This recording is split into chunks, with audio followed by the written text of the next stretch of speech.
presence of something everywhere. Ubiquitous is the adjective. In order to grow the world materially and spiritually, advertising must become ubiquitous. Are you wearing your logo lenses? She's not wearing her logo lenses. He is, though. I can tell by his fully branded stare. In the lower right-hand corner of his field of vision is the Pepsi logo. It's etched right into his contact lenses, which PepsiCo provides him free for life. Every waking moment, this man is becoming more and more brand aware. In time, he'll become brand loyal. And PepsiCo will have captured, ka-ching, another consumer unit.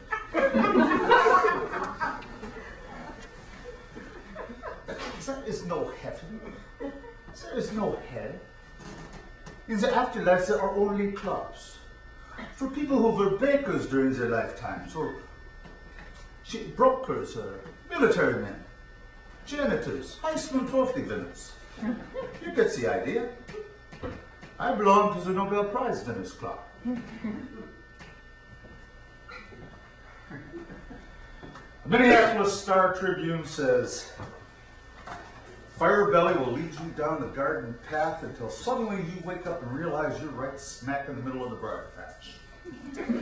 His mantra seems to be, mess with their minds. Guilty! But the article goes on to say, it's all done in the name of empowerment. I didn't mean to put you on the spot, lady, but you don't come to see Firebelly and not be prepared to be put on the spot. Especially if you sit out front. But you're a good sport, so immediately after the seminar, my red Hummer's parked right out front. You catch me, and I'll give you a 12-pack of creative juice. Power your imagination with creative juice from PepsiCo. Power your imagination with creative juice from PepsiCo.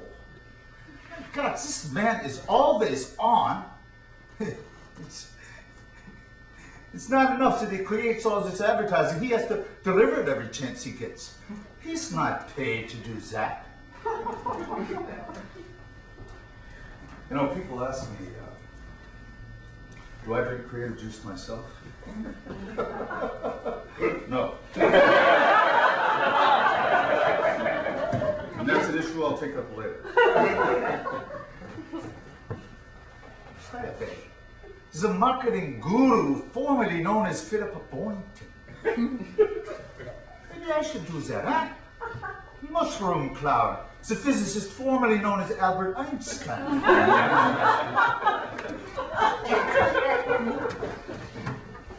The regulatory jackasses call me unctuous and intrusive. Unctuous. Oily, slippery. Unguent's a related word. Well, an unguent's a balm, a curative.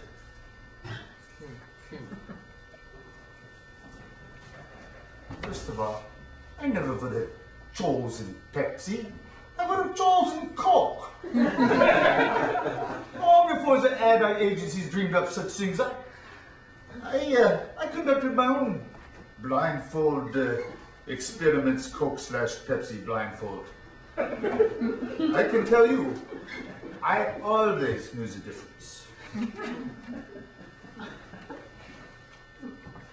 And logo lens is intrusive. Well, duh. It's an advertising technique that works. Of course it's intrusive. In fact, I think,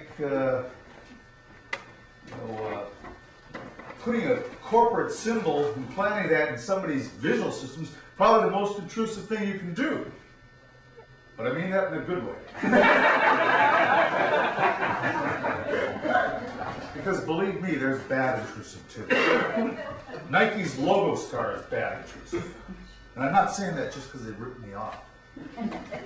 Think of Tiger Woods, Nike's meal ticket.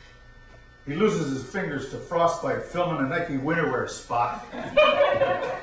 Instead of keeping them under contract, they wriggle out of it, and then somehow they just get black kids to carve the swoosh in their cheeks. That's their idea of a guerrilla marketing campaign. Well, I think it's racist. It's bad advertising to people. Yeah. Too much coffee, cola. Oh, I love it going down, but I hate it when it comes back up. I try to be a good Pepsi consultant and use their products, but coffee, cola, I'd quit it if I could. I gotta at least cut back. You know, not every product you promote is gonna make you feel good about yourself. What does make you feel good about yourself is going ahead, in spite of your doubts and your moral qualms, and giving your client 110%.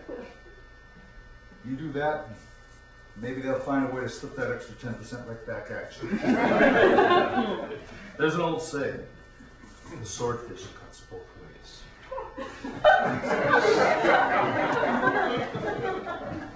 I never would have accepted the Nobel Prize for Physics in 1921 if I had known that 82 years later, there would be a Nobel Prize for marketing. But an atrophying institution must, as Firebelly himself says, grow new tentacles. I've reached that age where the first place I look in the paper is the obituaries, especially when I overdo the coffee, cola.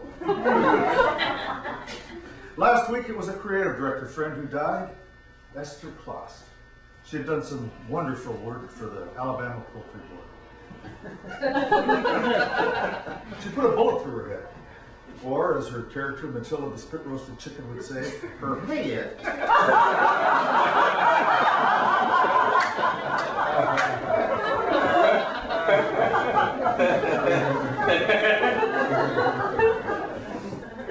Danny Fugelsang died.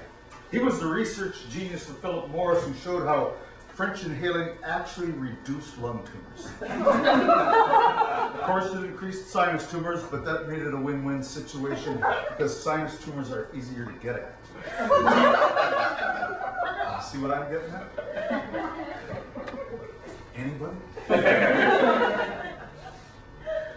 Shit happens to real live people. Mostly they can be replaced.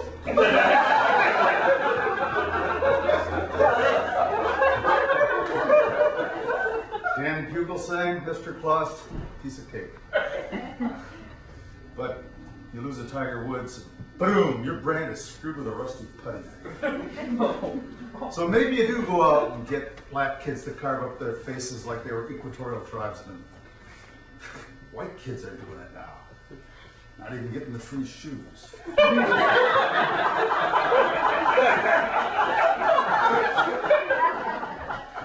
Never, never, never depend on live celebrities. Creative juice, what an abomination. It is carrot juice with soy protein and some Tabasco mixed in.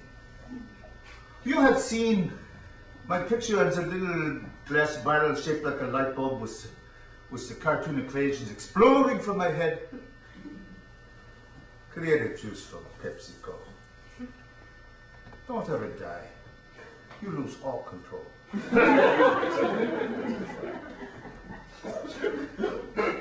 You know, if I ever imagined I'd win the Nobel Prize, I would have studied Swedish.